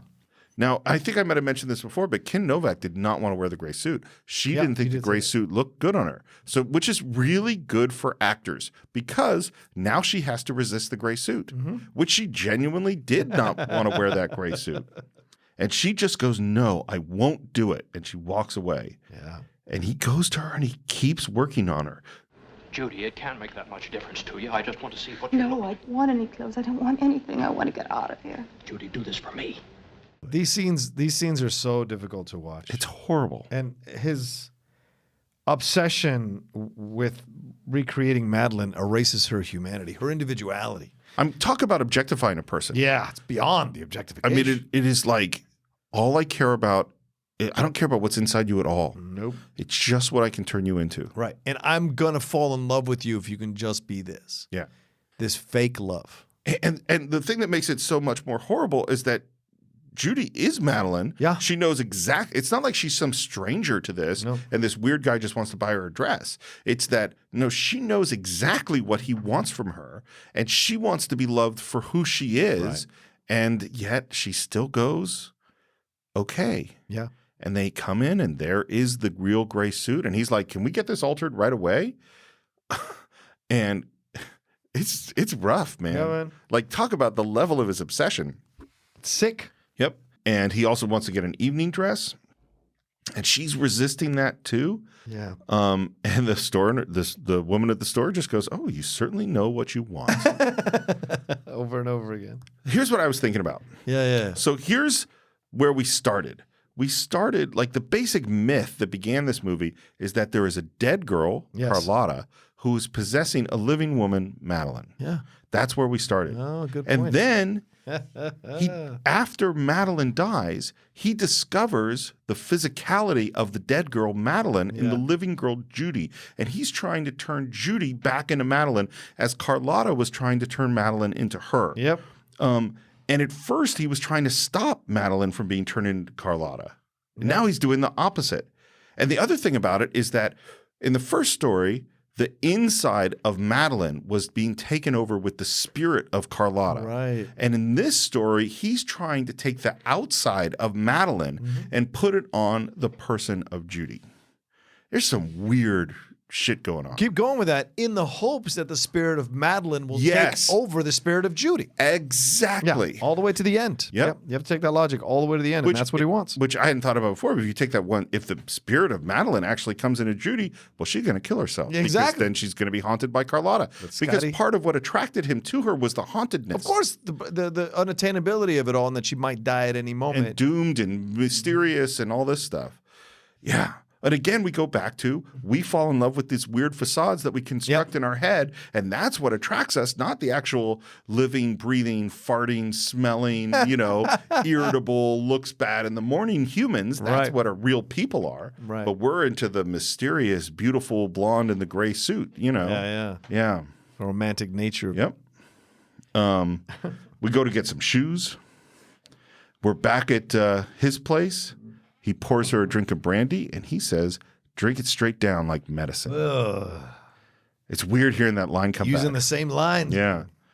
And she's still resisting. She's like, what good is this going to do? And he's like, I don't know, probably no good. And she knows she should leave. She says that she should leave her alone. She wants to go away. And he says these are the first happy days he's known in a year. So it's been longer than 5 months. Well, we don't know how long it was between because we had the inquest. Right. You're not doubting the 5 months from the doctor. I'm saying it's been longer than 5 months in my mind. No, it clearly has. Oh, I'm you're saying I'm saying maybe it was 7 months from and there's some time after. That doctor's a quack. But what I'll say that's weird is like he says this is the happiest I've been in a year. Does he look happy? No. That's not a happy dude. No. I mean, maybe he's like incrementally less horribly depressed. But Right. And she says, I know because I remind you of her. And not even that very much. No, Judy. Judy, it's you, too. There's something in you that... and he grabs her face like he's going to kiss her. Mm-hmm. And then he lets go. You don't even want to touch me. Yes, I do. Not Judy. No. He wants to touch Madeline. I think he is repelled by her Yes. on some level. Mm-hmm. And then what she says next is so sad and so painful because she says, Couldn't you like me? Just me the way I am? When we first started out, it was so good. We had fun.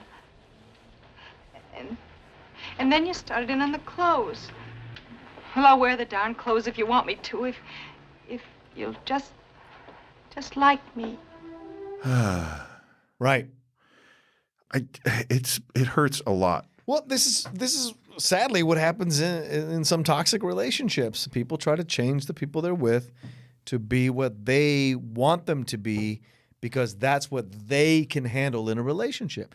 They don't want to accept the person as they are. They want to change the person they're with so that person is more palatable to them.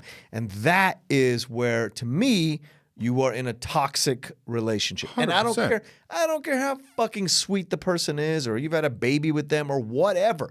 If someone tries to change who you are and like remove you from the things that you are in the guise of doing it for your own good while they themselves are pretty effed up and have effed up relationships and handle things in an effed up way, who are they to judge who you are as a person and try to make you better when they can't even make their own lives better? And that is fascinating to me. And I will fully admit to you, Steve, I did that when I was younger, in my younger years, in my insecure years, my self-esteem, because that's where it comes from, is insecurity, self-esteem. The fact that you can't accept someone for just exactly who they are stems from your ability to you want them to be a certain way because you can't handle who they really are. You want them to be a certain way so that you can handle them because you're too insecure or your self-esteem has issues because they seem to be different than what you want them to be. And that is a dangerous slippery And that slope. you've idealized Yes. what a partner should be. A partner should be Right. that you put it in a box. This is what a partner should be. Right. And therefore, any way that you don't measure up to whatever that thing is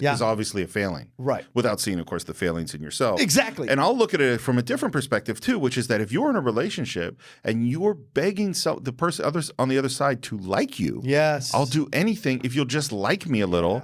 You got to get out. You got to work on yourself. You got to stop dating people, and you got to figure that out because you cannot change. You can't constantly be malleable, relationship to fit what that other person wants, and consider yourself a person with a strong emotional core, or strong self-belief about themselves. Well, and anytime you're begging for someone's affection, you ain't gonna get it. Nope. That ain't gonna work. Nope. And that doesn't work here because she says this line of such heartache and such honesty and such pain, and he says, The color of your hair. No. As if he didn't hear a word she had to say. which I don't think he did. Nope. It's all noise until he gets what he wants. And she says, no. Judy, please, it can't matter to you. Child, like a fucking child. Well, she just said, she listened to it. Obviously, this matters to her. Yeah. And then finally she says, Changing my hair color is not going to matter to me. Well, I tell you what, why don't you stop being obsessive jerk off? It can't hurt that much.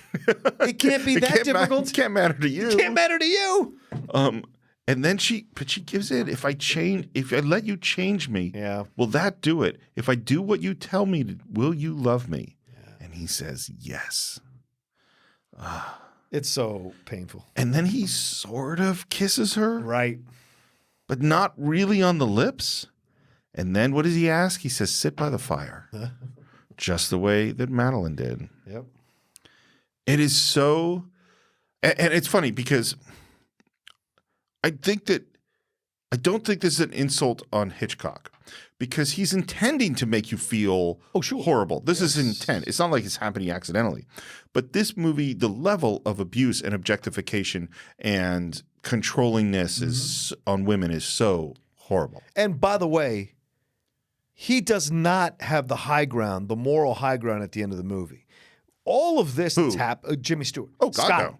Even though the movie portrays like he has the moral high ground at the end, I think it's disgusting because you watch him here, he is a terrible, terrible person. And no, don't give me this, he's lost in his pain and he can't get over it. No.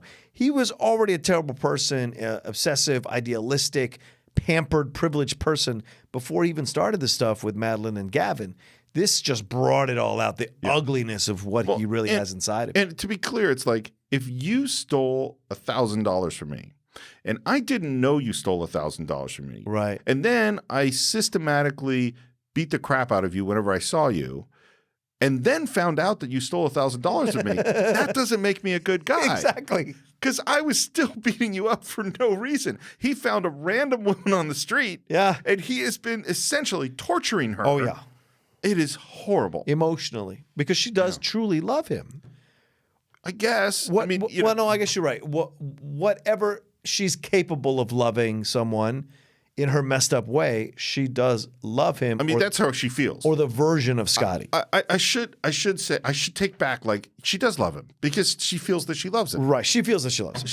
I think that the way that you fall in love with this person in 2 days when you're pretending to be someone else while manipulating them into this thing, and you go, I'm totally in love with them. Right. I have a real problem with how you view love, but that is how she feels. And so next we're at a salon, and he kind of asks how long is this going to take, and it's going to take a lot of hours.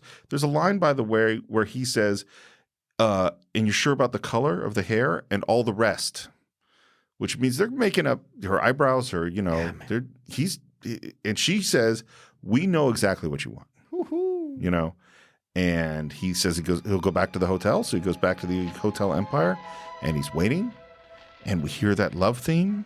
and he's kind of looking around the apartment, which makes you a little nervous because that other gray suit it's and in the there. necklace, they're all over there.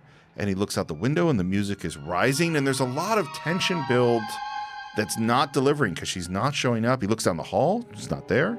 We hear the elevator, and she walks towards him in the gray suit, but her hair is down. Yep. And so it's still not quite there. That's her defiance. Yep. She knows he wants the hair up. Of course she knows, yeah. And she, you know what? I think she knows he's going to get the hair up. Oh, fair enough. And the way, again, this is Hitchcock's mastery of color, is the way that gray suit looks in the green light is really kind of fascinating. Yep. And he had to know that ahead of time. And he, of course, first thing he comments on is the hair. Well, It should be back from your face and pinned at the neck. I told her that. I told you that. We tried it. It just didn't seem to suit me. And he says, please, Judy. And she goes into the bathroom. There's the green light and the music swelling. And he looks out the window and he's bathed in the green light.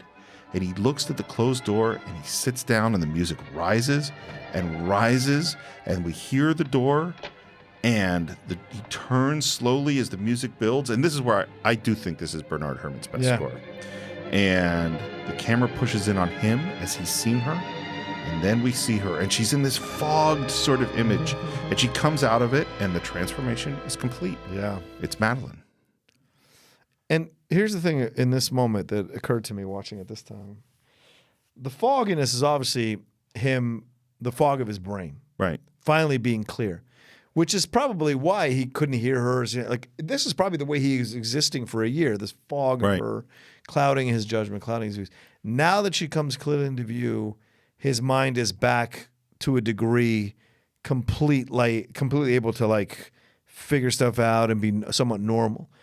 But I also think this moment of the green light and the fog is very reminiscent to when he sees her the first time with that vibrant red behind Kim Novak in the restaurant. And what kind of color dress is she wearing? It's green. Yep. And so this is him 100%. seeing her come out of the green light. This is fully Madeline, not just the gray suit, the green as well. I agree. So it's very interesting. I completely agree. And his reaction is amazing. Yeah. Again, you know, Jimmy Stewart's one of my favorite actors. He's such a good actor. And she moves forward, and he moves forward, and he takes her face in his hands and kisses her. Then, now, finally, Yeah. he can kiss her. And of course, who is he kissing? Yeah, exactly. The answer is we don't. Who knows? At this point, you're as good as ours. And they embrace, and everything around them goes dark. Yeah. Because they're actually not in the hotel. You know, they're in a studio, and there's a rear projection going on, and they start to sort of spin, and suddenly they're in the carriage house. Yeah. And he looks around and sees it. I'm in the carriage house. And the music is very strange, and they can go back to kissing, and it goes dark again, and then they'll go back in the hotel in that green light. And so, first of all, this is all done with, you know, studio trickery and rear projection, and they're on a turntable that's spinning around to make all this stuff happen. And here's the thing that I thought is this story began with a story of a woman who was haunted by a dead woman of the past. And that haunting is causing her to have dreams and vision and for her to walk into the world and see things that aren't there. And now the guy that was chasing her is having dreams of the past. Yeah. He has become what Madeline was supposed to be and wasn't. Right. You know, that's a really strange reversal. I mean, it's now he's the one who's haunted in the way that Madeline was supposed to be haunted, but really wasn't. It's later on. They're sitting down and chatting and talking about where to go to dinner and go to Ernie's. And really, Scotty's back. Yep. For this, like, maybe a minute in the film, he seems happy. Yep. Where should we go for dinner? Anywhere you like. Ernie's? You have a thing about Ernie's, don't you? Well, after all, it's our place. He kind of goes to kiss her. He's like, oh, no, you'll muss me. And she goes over to the dressing table and she starts putting on a necklace. And we see that necklace right away. Mm-hmm. He hasn't seen it yet. And he offers to come help her. He stands behind her. He looks into the mirror. And she's talking about the big steak she's going to get and everything's going to be fun. And then he sees it. And immediately there's a flash of Carlotta's portrait wearing that necklace. Yeah. And Madeline's sitting looking at the portrait, and we're back at Scotty's face, and she goes, I'm ready. and kind of is affectionate. Hey, must be a little bit. And she goes to kiss him and looks at him and is like, Scotty, I do have you now, don't I? And he says, let's go someplace out of town for dinner. Maybe we can drive down the peninsula. So does he make up his mind in this moment? As soon as he sees the necklace, does he have this whole I think so. plan? It seems like Fast thinker, that guy. Not only does he have a whole plan, he knows everything that happened. Yep. He just all comes clear to him in an instant. And you remember in his dream, he was standing with Gavin and Carlotta and the necklace. Right. Like somehow, like there was something in his brain about what was going on here. But why does she wear the necklace? Because she's stupid. I mean, that seems what the film is telling me. All right. I mean, why else? I don't know. I mean, it's really dumb. Do you think that because his obsession was with Carlotta, or Madeline's obsession was with Carlotta and the necklace, that like this is the full? She's trying to do the full thing now. She's committing to it now. I don't think so because she seems so like, oh, we'll go to Ernie's and grab a steak. And she's like, she seems happy. She seems totally After this transition, like, okay, this is what I have to do to be with this guy. I'll do it. Yeah, I was like, why? And she's being herself. She's not being Madeline. Nope. And so like it seems like why would you mess with that? Right. You know, it seems really just like I don't know though. And now we're back to driving on our same route down the coast. We're through the trees with that ominous music going, and We're going awfully far. Well, I just feel like driving. You terribly hungry? No, but it's all right. she's catching on. Oh yeah. And his responses, she's catching on. yeah, and the music is getting scarier, and he's just totally stone-faced. And she asks where we're going, and he smiles. A truly evil smile. Yeah. One final thing I have to do. And then I'll be free of the past. I'll be free of the past. Is he thinking about killing her? No. I think he's just trying to find out the truth. I think there is strong push in this movie to feel like we don't know what that guy's going to do at That's this moment. fair. Absolutely. You know? We don't know what he's going to do. I mean, he's looking really crazed. Yeah. I don't think he's necessarily thinks he's going to kill her, but I think all options are on the table. How about that? Yeah, That's what I I'll say. agree. Yeah. And he's certainly happy to scare the crap out of her. Oh, yeah. Because he thinks he has the moral high ground because he's been lied to. And sure he has. I mean, clearly he has some moral high ground. Yeah, yeah. Anyway. Yes. We're at the mission. It's dark and scary, and she's kind of still playing Judy. Scotty, why are we here? Scotty, why are we here? I told you. I have to go back into the past once more. Just once more. For the last time. This is scary talk. Yeah. And then he tells her Madeline died here, Judy. And she's starting to resist. I don't want to go. Now, by the way, Madeline died here, Judy. How much has he told her about Madeline? I don't know that he's told her much of anything. We don't, Stephen, maybe We haven't seen her tell Yeah, that's what I'm saying. anything. Did he ever mention her? Not in the movie. He never says Madeline to her. Not that I remember. But Judy knows, or that he's trying to make her Sure. look like Madeline. Absolutely. Okay. But we don't know what's happened off camera. Right. But and from what we've seen, he hasn't mentioned her. That's true. That's what I'm saying. And he says, no, I need you. I need you to be Madeline. And when we're done, we'll both be free. Anytime someone says we'll be free, I'm like, hold on. What are we really talking about? Free of what? I'm scared. Oh, no, I have to tell you about Madeline now. So it sounds like, it sounds like he might have mentioned her name, but he hasn't said much. My bad. He laid the groundwork. And they get to that spot on the grass, and he says, right there, we kissed for the last time. And she said, if you lose me, you'll know that I loved you and wanted to keep on loving you. And I said, I won't lose you. But I did. And then she turned and ran into the church. and he pulls her into the church. And he's rough with her. I was going to say, he's aggressive. Very dragging her into the church. And she's like, I don't want to go. And he says, it's too late. Yeah. Which is what she said to him when she was Madeline. It's too late. Oh, you're right. It's too late. Yeah. And they're inside at the stairs. I tried to follow her, but I couldn't get to the top. I tried, but I couldn't get to the top. One doesn't often get a second chance. I want to stop being haunted. You're my second chance, Judy. You're my second chance. Take me away! You look like Madeline now. Go up the stairs. No! Go up the stairs. Again, I don't know that he's thinking of killing her, but I definitely think that Hitchcock wants the audience to worry about that. Oh, absolutely. And she starts going up the stairs, and it's barely lit. It's very dark. And he follows, and then he looks down. And, of course, we have the vertigo effect. Yep. Keeps going up further, looks down, more vertigo. He's right behind her. And then we get to the same spot that we were before. And he says, This was as far as I could get, but you went on. You remember? and she looks back because he said, you. And then he tells her. The necklace, Madeline. That was the slip. I remembered the necklace. Let me go. And she tries to run. Yeah. And he grabs her. Now we're going up the tower, Madeline. You can't. You're afraid. Now we'll see. We'll see. This is my second chance. He's calling her Madeline too, which Yeah. is very interesting to me. He's like, he's around the bend. Oh, yeah. I mean, he's like in a place here. Yeah. Seeing things very clearly on some level, but man. And she says, you can't, you're afraid. And he says, we'll see. This is my second chance. And that's what I think maybe this hadn't clicked 100% before, but now he says, But you knew that day that I wouldn't be able to follow you, didn't you? Who was up there when you got up there? Elster and his wife? Yes. Yes, and she was the one who died. The real wife, not you. and this is where we kind of get the whole thing. Yep. You were the copy. You were the counterfeit, weren't you? Was she dead or alive when you... Daddy's broken her neck. He'd broken her neck. I don't know if he broke her neck up in the tower or if he broke her neck and brought the body here. It feels like he broke her neck and brought the body here. Gavin's that kind of guy that would. And now the big thing that he doesn't know is, why did you scream? It was you who screamed. I wanted to stop it, Scotty. I ran up to stop it. You wanted to stop it. Why did you scream? Yep, that's what I mean. I think that's true. Yeah, I agree. I think 1000%. that's the truth. That's why she didn't want him to see it. And now we get into, this is some weird shit.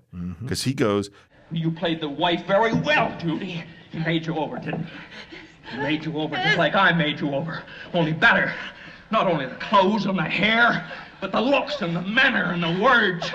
And those beautiful phony trances. And you jumped into the bay, didn't you? I'll bet you're a wonderful swimmer, aren't you? Aren't you? Aren't you? And then what did he do? Did he train you? Did he rehearse you? Did he tell you exactly what to do, what to say? You were a very apt pupil, too, weren't you? You were a very apt pupil. so first of all, Jimmy Stewart is great. Yes. Oh, absolutely. In a way that we've never seen anything like this from him Yeah. ever in any film. I mean, yes, we talked about how emotional he was in It's a Wonderful Life.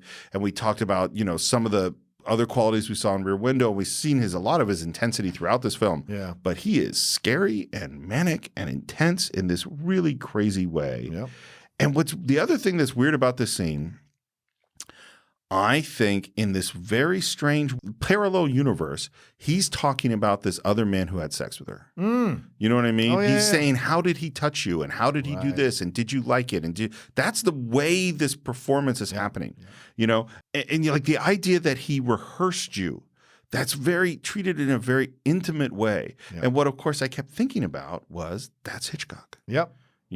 That's what Hitchcock does. That's his way of interacting with these beautiful women, Yeah. is to dress them and control them Yeah. and rehearse them and tell them how to say and how to act and create a whole identity for them. Yeah. And that is his way that's his sex, on Quiz some them about who they went out on dates with. Yep. And things of that nature, because these guys are having them and he isn't. Yeah. And Very sick. And really, I think transforming a woman is treated as sex in this film. Yeah. And in a very controlling and objectifying and demeaning, and it's sick. It's just as you say, it is really sick. And then now we got into the last point. Why did you pick me? Yeah. And it's because of his accident. I was the setup, wasn't I? I was the setup. I was a made-to-order witness. And he looks down, and there's no vertigo. Right. Proving Midge's earlier point. You had to go through a traumatic experience, and then the vertigo would go away. Yep. I made it. I made it. He's so good here, man. He's really good. We're going up and look at the scene of the crime. Come on, Judy. And he drags her up that last little bit like a caveman. Yeah. It is horrible. And now we're up in the tower. And this is where it happened. And the two of you hid back there and waited for it to clear, and then you sneaked down and drove into town. Is that it? And then he says, you were his girl. What happened to you? Did he ditch you? Did he ditch you, Judy? which of Just course, digging it in. yeah, and that's what he did. Yep. Oh, Judy, with all of his wife's money and all that freedom and that power, and he ditched you. What a shame. Didn't he give you anything? And what he gave her was a little bit of money and the necklace. There was where you made your mistake, Judy. You shouldn't keep souvenirs of a killing. You shouldn't have been. You shouldn't have been that sentimental. Of course, if she wasn't sentimental, she would never be with him now. Right. Because the truth is she fell in love with him. And the music changes, and now we hear this love theme. I loved you so, man. And by the way, this is great physical blocking too, because Madeline/Judy is cowering in the corner in the shadows. In the shadows. Right? Yep. And it's only when Scotty finally has this moment of speaking about how much he loved Madeline that she climbs out of the shadows and comes to him. Yep. Into the light. When I saw you again, I couldn't run away. I loved you so. I walked into danger and let you change me because I loved you and I wanted you. And they embrace, and he says, too late. There's no bringing her back. And this is where I go, like, I don't think, like, let's say what happens at the end didn't happen. Right. I don't think this is a good relationship here. This is not going to go well. It's very toxic. But they kiss, and just as they kiss, which I think is giving you the idea, like, oh, maybe they can be okay. It's a great choice by Hitchcock to give you that little bit of hope. A little bit. Just before he snatches it away. Yeah, because then we hear a voice, and the shadow comes up the stairs looking scary and ominous, and someone says, I hear voices, and Judy scrambles away, and then we hear a scream. Because, of course, she scrambled right out the window and fell just like Madeline fell. And the nun crosses herself and rings the bell, and Scotty walks out of the bell tower onto that balcony and looks down. Fade to black.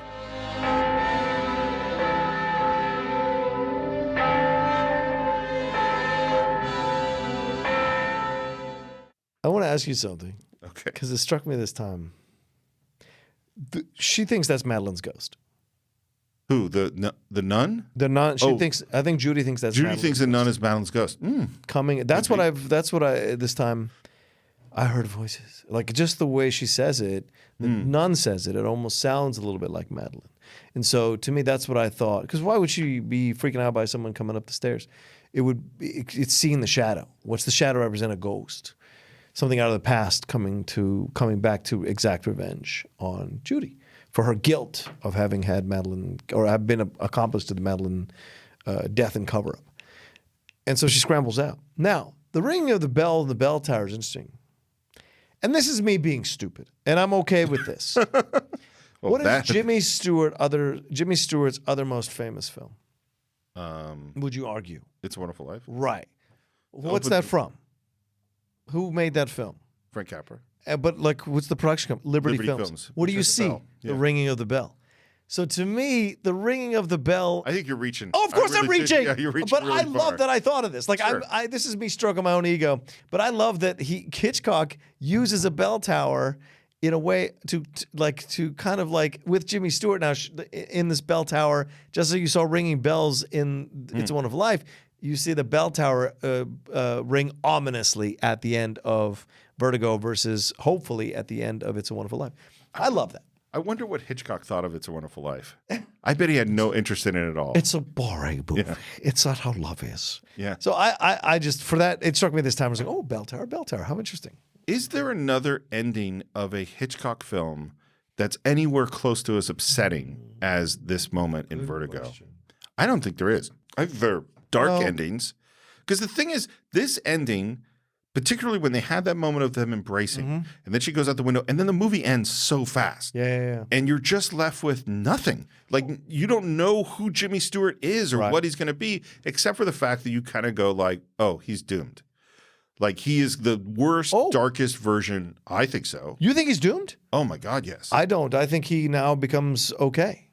Oh, God, no. Yeah, I think so. Because one, he's exercised doom because I don't have vertigo anymore. And two, he was able to find out what happened with the Madeline Judy situation. So he doesn't feel guilty anymore for the death of Madeline. And so Yeah, but now he feels guilty for the death of I don't think he does because he's done loving Judy in that moment. He's like, you can't bring her back. That to him is the end of it. It's the wrapping up of the whole thing, which is so frustrating because he should not be the protagonist of this fucking movie. He is a terrible person. No, and I think it's just like, oh, he will be trapped forever in the swirling spirals of guilt and deception and not. That's to me where I think this movie ends. That's fascinating because to me, it's like it's the end of the spirals, this ending of the movie, which is why the ringing of the bells, which is the kind of like shake it all out. And it's funny. I mean, and maybe this is why I love like talking to like to me, that's why this movie is profound in the way that the other movies are less so, because I'm haunted by that guy standing on that balcony looking essentially to me as like, well, he's never going to speak again. Like that guy, that guy is going to go into the deepest catatonic, hopeless, awful place in the world. That's where I see it. See, I think he goes to Midge and they get married. Well, you're going to like the alternate ending then, because this is what happens. Tell us. So I've never seen this, by the way. Yeah, it's on one of the Blu-rays or something. Okay. Is that for the European release, they've because there's things where like bad guys shouldn't get away with things, and that has been in various codes in films, which I always think is ridiculous. Because, of course it is. In real life, bad guys do. In real life, and sometimes that's the story, and there are tragedies, but they wanted an ending where the bad guy didn't get away. So there's a final scene where Midge and Jimmy Stewart are back in Midge's apartment having a drink, and we hear over the radio that the European whatever is tracking down Gavin, whatever his last name is, and they were about to capture him. Wow. Yeah, so the bad guy is going to get it, and Jimmy Stewart is hanging out with Midge, having a drink. Happy ending. Essentially. Yeah. I mean, they're not saying anything to each other, and it's kind of a dark night, but yeah, it's certainly not the ending of him standing on that balcony. Does he look disturbed at all? Does he look kind of like No, he looks kind of chill? Kind of, normal. Yeah. Yeah. They're not laughing and happy. Right. Yeah. And Hitchcock, of course, didn't even want to shoot it, and they did shoot it, but that's kind of what you have to do. Damn. Yeah. I got to watch that. It's not much. It's kind of silly. Okay. This was not a well-reviewed movie. The critics did not like it. No. And I think part of it is that it doesn't fit in with all the other Hitchcock films. Oh, and probably because they saw themselves in this. Yeah, maybe. Mm-hmm. And it's a difficult, dark movie, and they wanted to have a thrill. They didn't want to have like something that's you have to think about in this way. Well, also, what do critics like to do? I thought it was going to be this movie. You need to do this, and this, and this to make it this movie. Then I'll like it. One of my favorite responses to it is from Orson Welles. You want to hear what he had to say about it? Please, yes. He said, it's almost as bad as Rear Window.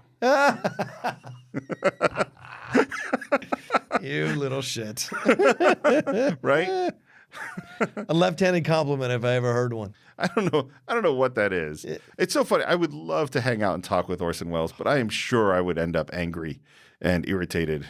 Maybe, but you'd also, if you hung out with him 4 times, I bet he'd tell you his opinion on the film, and every single time it'd be different of the same film. Yeah, very possible. Completely different. Very possible. And fascinating every time. Absolutely. Every time you'd be totally convinced. That he felt this way about the film. Yeah. It did have 2 Oscar nominations for art director and sound. It did not win. It didn't make a whole lot of money. It broke even, but in comparison to all the other Hitchcock films, really of his whole career, and particularly of this era, this is a failure. Yeah. And there's this slow build. And then you get to this point where, there's the British Film Institute lists of the greatest films ever made. And this is the list that Citizen Kane had topped since the 60s, mid-60s, I think. And suddenly it wasn't even on the list for a long time. And then it first appeared on the list in 88. And in 1988, it was, I think, number 7. Uh-huh. And 2 years ago, it was named number 1. Yeah. Bullshit. Yeah. But whatever. Well, it's funny. I looked at the AFI list. It's number 61 on the AFI list. Ooh. I think that's low. I think it should be higher than that. Agreed. But it's not the number 1 film ever made. And we've had, I think, a fantastic conversation that was deep and interesting and profound. And I was excited to so much to talk about this film, but I don't think it should be number 1. I agree. It's my favorite Hitchcock film. It's mine too. That's for sure. But this side of 39 Steps. But it's not a number 1 film ever made. No. I mean, just that. Look, the dream sequence is cool, but it's also kind of cheesy. And whereas I don't see too much cheesiness in Kane ever. Kane is still my number 1 ever made. I think, or Arabia, for God's sakes. I think Vertigo is a great film. I think Citizen Kane is so groundbreaking in so many ways. Like there's so much technique, there's so much performance, there's so much structurally that's dynamic. Every scene has interesting things to learn from, and that's not what this is. I mean, the sequences of Jimmy Stewart following her in a car are really well done. Yeah. But there's not like you go like, oh my God, I can't believe that this is happening, which is happening in almost every single scene of Citizen Kane. Agreed. And there's a reason, like when you're talking about the number one, it has to have something that it says about film in a way that Citizen Kane does and Vertigo doesn't, you know? Yeah. But, which is meant no disrespect. Like out of the thousands and thousands of movies out there, I think this is in the top 50, if not the top 30. Yeah. But it's not the number one for me. I agree. We've gone a long way. Yeah. Do you have final thoughts on Vertigo? Yeah. Here's what I would say about Vertigo. It's still an eminently. I'm trying not to sound too posh about this shit. I want to be honest. It's a film that is still, every time you watch it or rewatch it, it unsettles you all over again, because this is America's sweetheart in Jimmy Stewart playing and showing you the ugly underbelly of what man's obsession can be with women and how it can manifest itself in ways that are incredibly ugly. But it also shows you how gullible people can be, or how I don't know, how man can be, I guess, in situations like this when it comes to a beautiful woman. How easily manipulated and twisted they can get by the situation because they make allowances that they wouldn't make for other people or other women. And it shows throughout the whole movie. I also think Hitchcock makes a great statement about the obsessive nature of love, how it violates all norms, social norms, or courtesies, or all that jazz, because your desire to follow your heart overwhelms your logic in every way, shape, and form in this movie. And in the end, what you walk away from is not feeling great about any of them, but what you walk away from is feeling like you've been shown something that maybe you only whispered to yourself at 3 a.m. in the morning, or maybe whispered it with your buddies late at night, and then you see it now on the screen in full-blown fashion, and you have to reckon with it. And I love that about this movie. And as a last thing, all the performances are incredible and so fantastic to watch. And this is what I became my obsession with Kim Novak. Ironically enough, almost like not like Jimmy Stewart. I hope you wouldn't try to change her. No. More a matter of like, this is an incredibly beautiful woman, and like it's Marilyn Monroe and then Kim Novak for me from that time in terms of the gorgeousness and the talent. So for me, what I've been thinking about is that because I reread that Hitchcock Truffaut book, and one of the things that he said that I really liked Hitchcock was that he thinks this stuff that he gets into, murder and espionage and spies and lies and violence and all those things, are funny. Is that they're fun. Is that it's fun to explore the idea of, what if I'm married to a spy? Or what if everyone thinks I'm a spy? Or what if we murder someone and put them in this chest? Or what if I get the secret information and everyone's trying to kill me? Or what if my neighbors are actually a murderer? And it is threatening. It is dealing with dark stuff, but it's always kind of fun in its way. Even when you go to the motel and a serial killer murders a woman in a shower, which is really scary, but it's also scary in the way that horror movies are fun. This movie is not fun. No. This movie is taking those Hitchcockian elements and his craftsmanship and then kind of leading you to believe, oh, this is going to be a suspense story about a guy trying to kill his wife, or a woman that's trying to kill herself, or a possession by a person, a spirit from the past. And then it's not that at all. And it's like the first time you watch it, you might go like, oh, it's a mystery, and oh, what an interesting twist that she was really the girl.